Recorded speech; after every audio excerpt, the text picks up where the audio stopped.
Okay, welcome to our show, Tokenomics. So today we have prepared so much topics such as consumer behavior, economic distribution, and government policies. We also have interviewed some people, so make sure you watch till the end. So now, I'll pass it to Aisha, our host for consumer behavior. Let's go.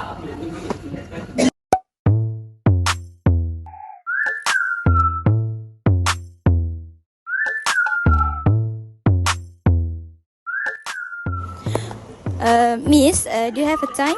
Oh, yeah. So what's your name? My name is Dr. Auni Inshira, but you can call me Auni. Ooh, doctor. So doctor, if I give you this 50 ringgit right now, what would you buy right away? For 50 ringgit, I think I'll buy some food and give it to people who need it. Ooh. So what about yourself? For myself, I think I'll go to cinema with my family. With your family or your boyfriend? Huh? So, next question. Doctor, when buying things, do you compare or just grab it? As for me, I'll buy anything I want without comparing the price. People say it's better regret but after buying it instead of regret not buying at all. So, I think that's all from me for the consumer behavior question. Assalamualaikum and hi everyone. Welcome to our show Tokenomics. Today we already gained some insight from the interviews conducted, right? So, however, before we start, let's break down to the theory behind consumer behavior. Let's be honest, we all love to spend our money, right? But what makes us choose from one thing to another? So today, that's what we are going to explore. Let's go! So, consumer behavior is basically on how people decide to spend their money, what to buy, how much, and when. It depends on things like wants, preference, needs, and budget.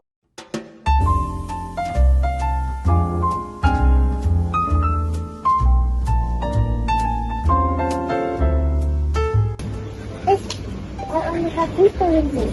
Should I buy a second or another product?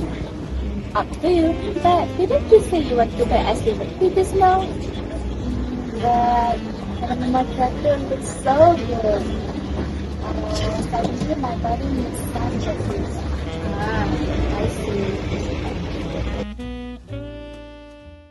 see. See, this is consumer behavior in our life. Auni try her best to make a decision based on her craving and her limited money. Have you ever bought something and felt super happy when you buy it? For example, maybe a cup of matcha or a new pair of shoes. In economics, we call it as utility. But what is utility? Utility simply means as satisfaction. When we spend our money, we are always trying to maximize our utility. Or in other words, I can say, get more happiness for every ringgit we spend. But let's get deeper. Economy don't just stop at utility, but they also look at something called total analysis and marginal analysis. Let's say Auni bought 3 gel of her favorite brand. Total utility is the total satisfaction from all pens, but marginal utility is the satisfaction from each extra pen. I love my pants. But I feel something kinda sensible, I guess, to wear. That ball pen Hasana used is so much better. As you can see, the happiness got smaller each time. This is what we call the law of diminishing marginal utility. The more we consume, the less satisfaction we get from the next one. So, this is where marginal analysis comes in. We always ask, is the next buy worth it? Does the marginal benefit, which is satisfaction, outweigh the marginal cost? If yes, go ahead and enjoy. But if not, you better save your money for something better. So just remember, next time you're going shopping or eating out, you're not just spending your money, but you're also chasing maximum utility. So guys, spend smart, feel satisfied. Okay, imagine this, you have 10 minutes and you feel so hungry. but you want to feel happy, and at the same time, you want to satisfy with what you want to buy. So you decided to buy one nasi lemak and 2 teh ais, which is just enough for food and drink. It also can give you happiness and satisfied because you are using your and 10 ringgit wisely. So this is what we call consumer equivalent. It is when you find the best combo that give you the most satisfaction with the money you have. Now that we have expert consumer behavior, let's talk about how money gets shared in the economy. This is called economic distribution. Who gets what and why? First, labor earn wages.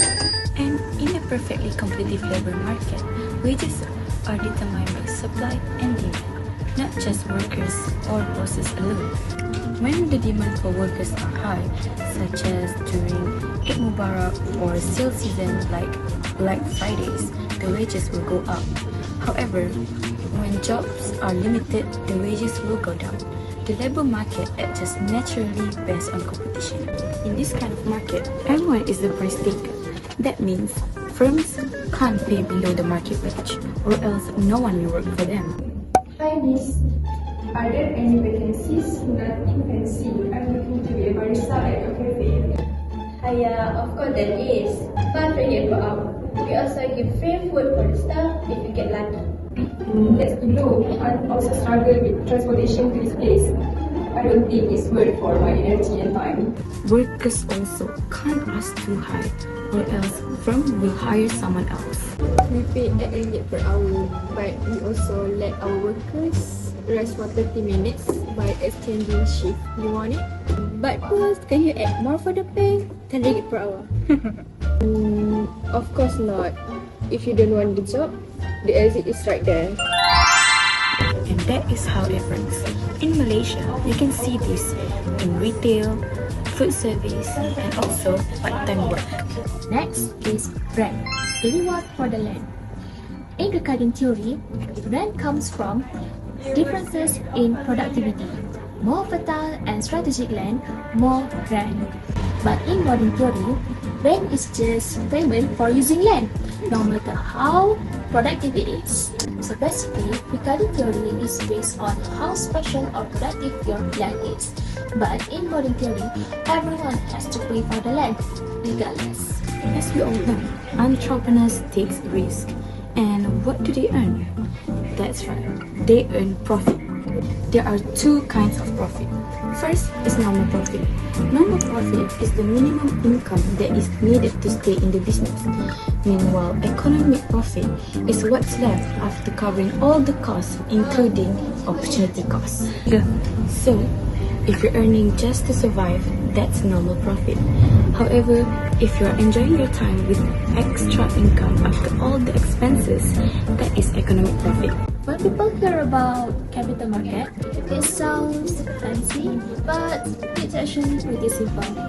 It's just about people who have extra money, help those people who need money, such as businesses or the government.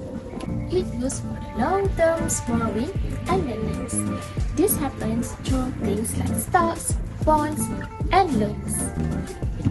Now, let's talk about an important part, which is interest. When people lend money or invest, they earn interest. It's like a reward for letting others use their money. And when businesses borrow money, they have to pay interest in return.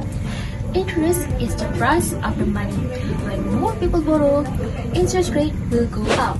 When more people save, interest rates will go down. This balance keeps capital market stable and money flowing in the economy. Now, the last segment of the day, government recommendation, which is something that affects each of us, as how the government can make our life little more safe. Before anything, let's see what people have to say about government policy and economic strategy that can improve consumer welfare and income distribution.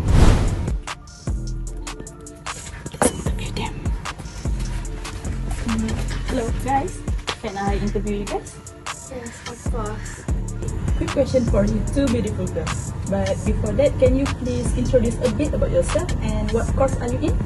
My name is Irene Natasha and I'm business management student. My name is Nurul Hasana. Me too, we are classmates. Okay, so bestie? No. What's your income class? I think I'm with 40 income group. B40 class. Alright then, here's my first question. Would you take this 50 ringgit or double it and give it to the next person? We would double it, but only if the government double the minimum wage too. You know, like 1,700. Just not enough anymore. Wow, what a hot take. What else do you think government should do for regular consumer? Honestly, control the prices, it's rent, everything's going up, but my salary is stuck, like buffering Wi-Fi. Oh my gosh, are you doing part-time? Yes. Okay, next, you. What's your take on income distribution in Malaysia? You mean how the rich keep getting richer? Out here, still splitting a single McChicken? Yeah, that's insane. Okay, what about you? They should tax the top earners more and use that money to support people who actually need it. Simple economics. Okay. You're spitting the facts today. So, bottom line? Government policy should protect people, not just look good on paper. So, you heard it first, guys. Not everyone is an economist, but everything is economic. Guys. Exactly. Help the people, not just the powerful. Now, let's get to the real deal. Honestly, in a perfect world, everything will balance itself. But here in Malaysia, we've seen what happens when the government doesn't step in. Salaries stay low, rent keeps rising, and companies make big profit while workers are left struggling. That's why government intervention matters. It protects workers, control the cost of living, and make sure money is shared fairly. Without the good government policy, the gap between the rich and the poor just get worse, and it is so bad for our economy, and most important, for all of us. To improve wage fairness, we need a few key things. First, update minimum wage regularly, follow the cost of living. Second, support skill training so people can get better jobs. Third, encourage companies to pay based on skills and experience, not just age or connection. That way, more Malaysians can earn what they deserve. For rent, especially in big cities like KL and JB, it is getting out of control. So what government can do? First, introduce rent control, which is limit how much rent can go up each year. Second, build more affordable housing. Third, set clear rules to protect tenants from unfair treatment. It is because housing is a basic need, not a luxury. And the last one is profit distribution. Some companies make millions, but their workers don't feel any reward. That's not fair. Here's what could help is first, give incentives to companies that share profit with workers. Second, encourage employee bonuses when business is good. And third is use progressive taxes so big earners contribute more to society. This helps creating balance and keeps the economic healthy. So to wrap it up, when the government has smart policies, it can help fix big problems. It is just not about money. It is about fairness, stability, and give everyone a chance to live better. As a conclusion, living in such diverse country in Malaysia requires strong unity in economic understanding. Definitely government support. As society, let's all utilize our economic knowledge and help Malaysia into becoming a perfectly developed country. We hope that you gain some useful insight by the message that we are trying to convey today. Don't forget to leave a like, comment, and subscribe. Also, remember, not everyone is an economist, but everything is economics. Stay updated and Stay sharp. Every ringgit that you spend is your decision in shaping the country. bye.